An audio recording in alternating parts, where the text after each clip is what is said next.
Cordial saludo. El día de hoy les voy a hablar sobre la estructura organizacional. Bueno, yo escogí la primera opción, que era hacer un mapa conceptual por cada lectura. La primera lectura nos habla de la estructura organizacional, que es la capacidad de una organización de dividir el trabajo y asignar funciones y responsabilidades a personas y a grupos de la organización, así como el proceso mediante el cual la organización trata de coordinar su labor y sus grupos. La estructura organizacional también se refiere a las relaciones relativas entre los diversos del trabajo. Por ejemplo, quién tiene la autoridad sobre quién, cómo y por qué debe una organización dividir el trabajo individualmente y agrupando a personas, cómo se deben coordinar las organizaciones su trabajo para aumentar al máximo los beneficios de la división del trabajo, qué buscan las personas para indicar que los problemas son de índole estructural en lugar de algún otro tipo de problema, pero como el liderazgo. Bueno, para entender la estructura organizacional mejor, pues es útil pensar en dos aspectos diferentes, pero que están conectados entre sí. El primero es la estructura de gobernabilidad, que representa la propiedad o el sistema legal de orientación a la organización. Esta se relaciona con la responsabilidad final, que es legal y social, de la organización.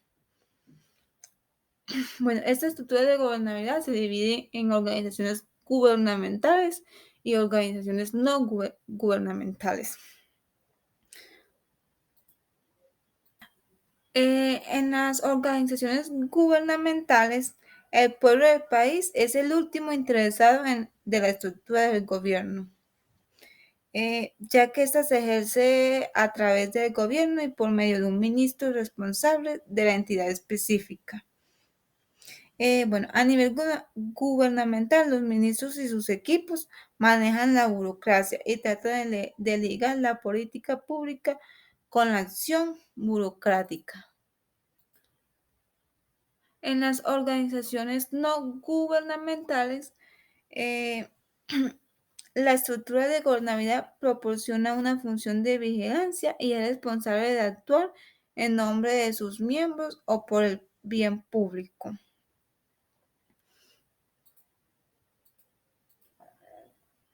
El segundo aspecto es la estructura operativa, que es el sistema de relaciones de trabajo que se dividen y se coordinan las tareas de las personas que trabajan en un objetivo en común. Bueno, la segunda lectura nos habla sobre la estructura organizativa. Bueno, por este lado tenemos como unas definiciones de organización. Una organización, pues, es definida como un grupo social estructurado, permanente y con una finalidad. Esta definición, pues, la podemos completar con unos rangos específicos como puede estar dotada de una jerarquía de autoridad y responsabilidad. Sus miembros desarrollan tareas diferentes, requieren de una coordinación relacional e intencionada y interactúan con el entorno. Por otro lado, según la teoría clásica de Barna, 1938, él dice que una organización es un sistema de actividades o fuerzas conscientemente coordinadas de dos o más personas. Barna dice que estas coordinaciones tiene cuatro aspectos fundamentales. La primera sería la división del trabajo. La división del trabajo se da cuando, a pesar de tener tareas distintas, se presentan en un mismo objetivo. La segunda, la jerarquía de autoridad. Esa también es conocida como la cadena de mando. Es un mecanismo de control que pretende garantizar la persona adecuada a las necesidades del puesto.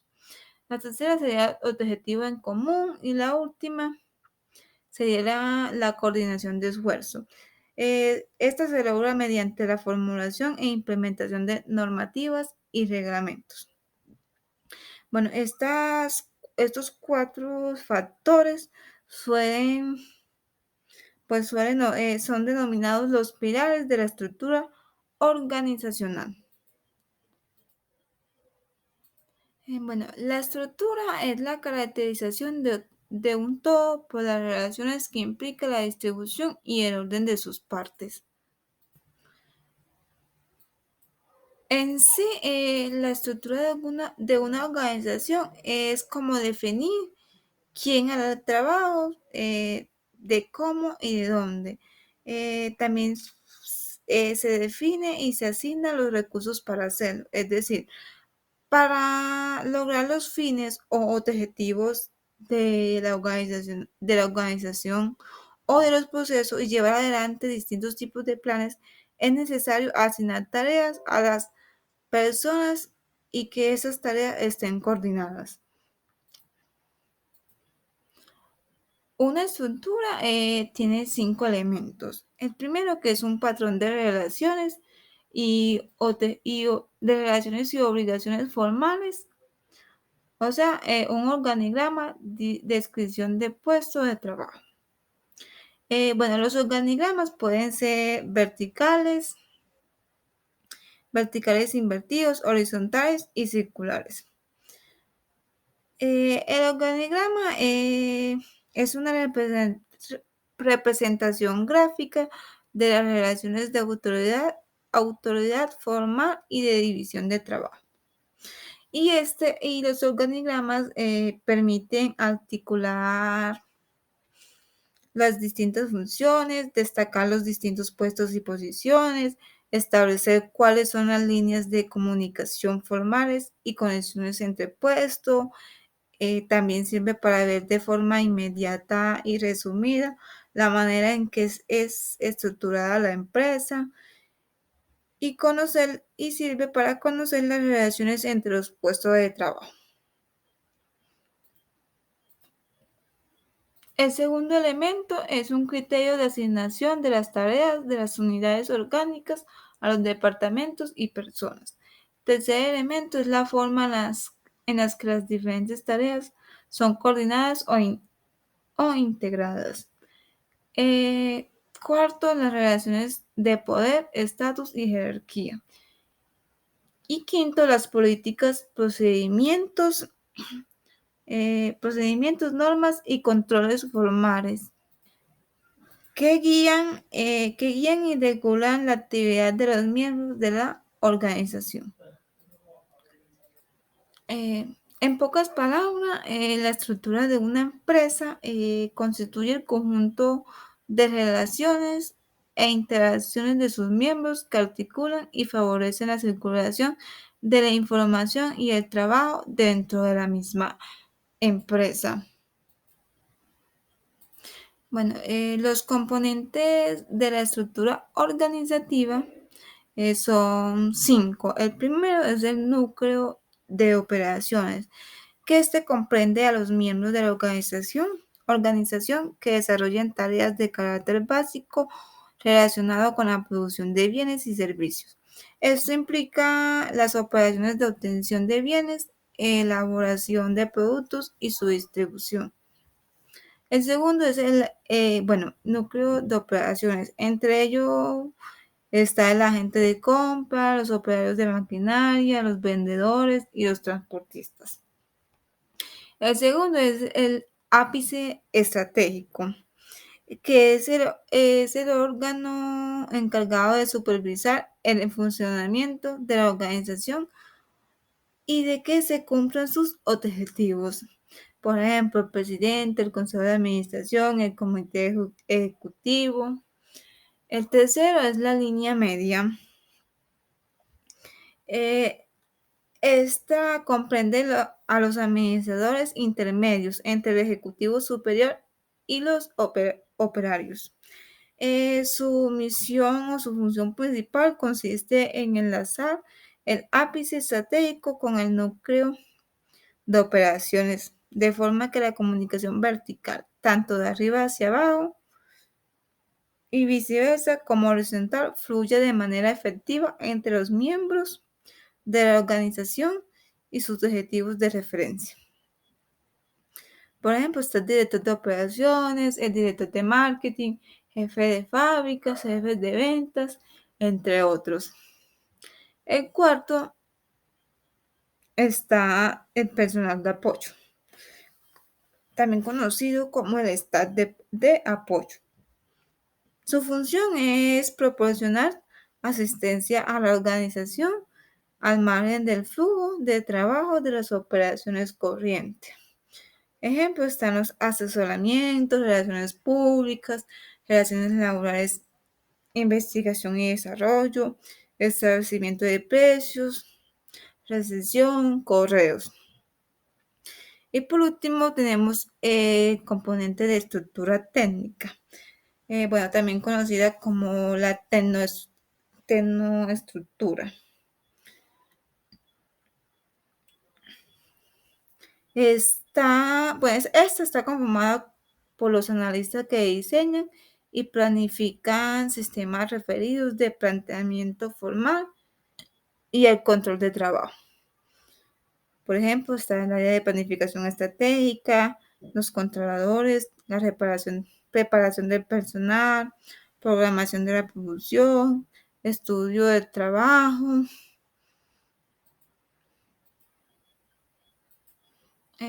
Acá tenemos los tipos de estructuras organizacionales. El primero es la estructura simple. Esta se da mediante la supervisión directa. Es decir, es más común darse en empresas pequeñas y de reciente creación. La segunda es la estructura burocrática. Este tipo de estructura se corresponde con una organización altamente formalizada, en los que todos los elementos de trabajo están perfectamente definidos, o sea, ya están creados, la estructura como tal. El tercero es la estructura divisionalizada. Esta, a diferencia de las anteriores, no es una estructura completa, sino parcial, superpuestas sobre otras que se utilizan sobre todo para diversificar productos. De esta forma, se crean diferentes unidades de negocio para cada línea de productos que garantizan la autonomía de operaciones de cada negocio. Y por último tenemos la autocracia. Significa que cualquier estructura altamente flexible, capaz de adaptarse continuamente a las condiciones cambiantes del ambiente. Es decir, los empleados tienen que ajustarse a las necesidades de sus clientes.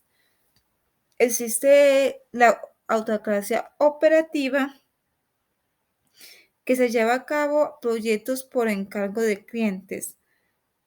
O sea, trata cada problema como único para resolverlo creativamente.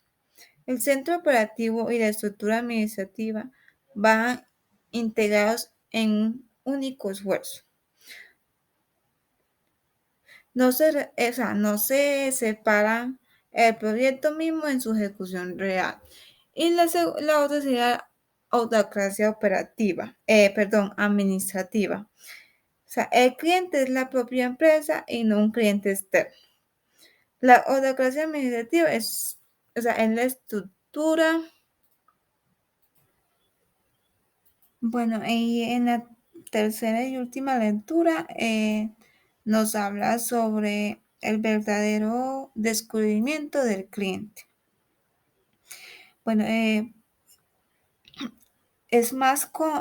Se refiere más, es cómo estamos descubriendo al cliente, ya sea externo o interno, ya que durante los últimos años, pues la palabra más común o que más se escuchan en las empresas o organizaciones es la palabra cliente.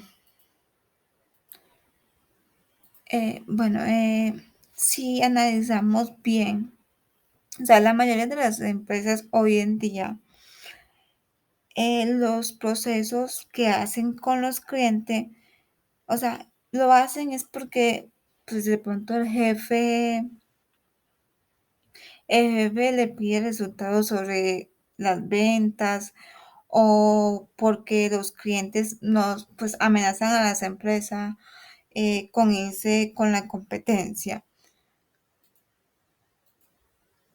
Es decir, nuestro esfuerzo no está como orientado a darle la satisfacción o a la necesidad del cliente.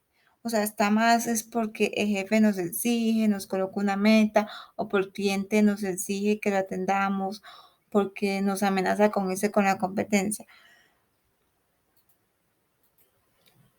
O sea, las organizaciones hoy en día están más orientadas a los jefes que a los clientes.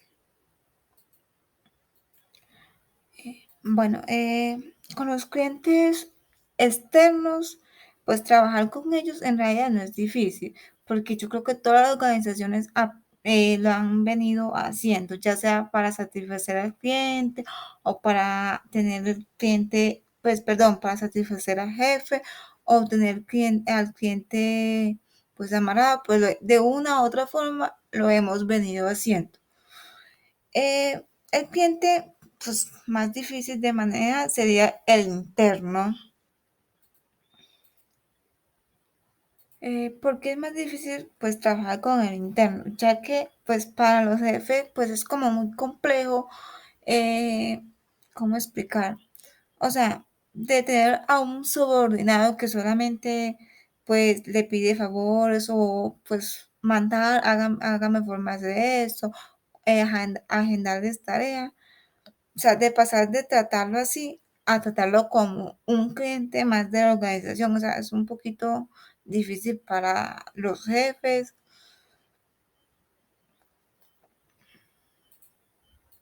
Eh, pues, ¿cómo podemos pues, transformar la atención al cliente para que sea mejor?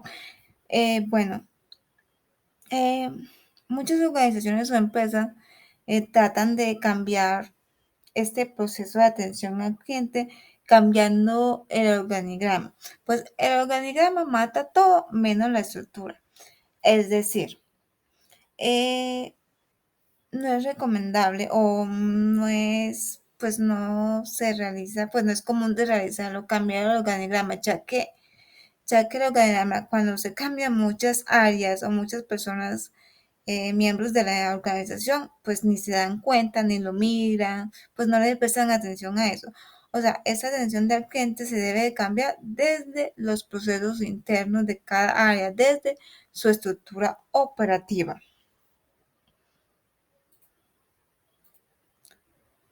Entonces nos preguntaremos, ¿es inútil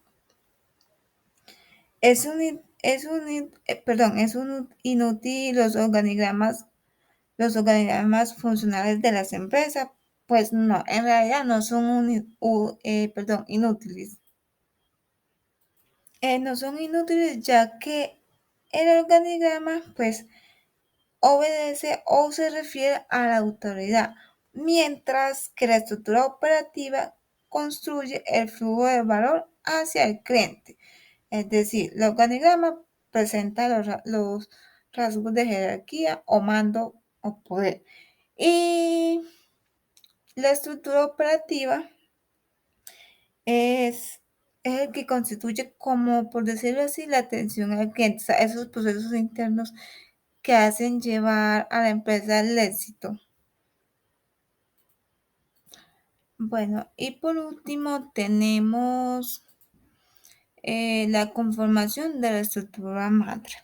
La estructura madre está conformada por los campeones, los héroes y las atras. Eh,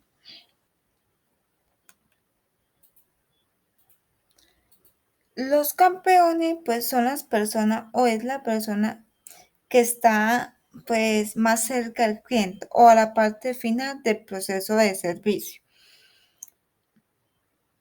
Bueno, es quien atiende a tiempo real al consumidor que compra nuestro producto o servicio. Ejemplo de campeones. Bueno, un ejemplo que podemos ver como fácilmente serían los restaurantes. Pues, por ejemplo, los meseros. Eh, Son las personas que realizan su trabajo, o sea, nos atienden rápido o atienden a los clientes rápido y de la mejor manera. Pero para que ellos puedan hacer ese trabajo, pues deben de haber personas, o sea, personas que realizan aquellas actividades las cuales el mesero pues no las hace o no es su trabajo. Entonces, la segunda línea serían los héroes. Bueno, los héroes están haciendo los procesos sustantivos como servicio hacia los campeones. Es decir, para que los campeones puedan hacer su trabajo, necesitan de los héroes. Para que estos dispongan de todo lo necesario. Es decir,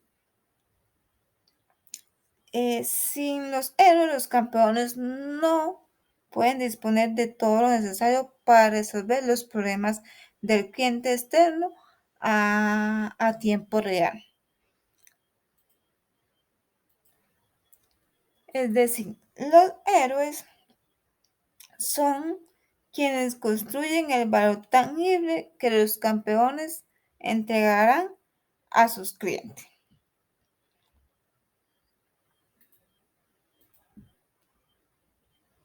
Y por último tenemos los atras.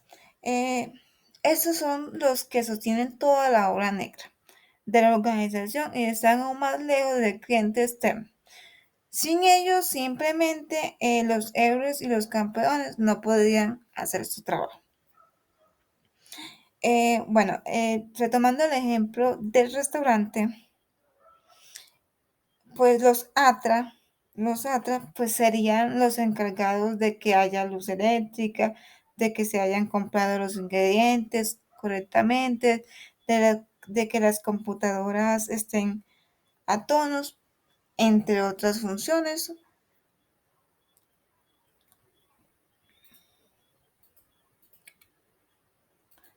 Bueno, eso sería todo. Espero que me haya hecho entender.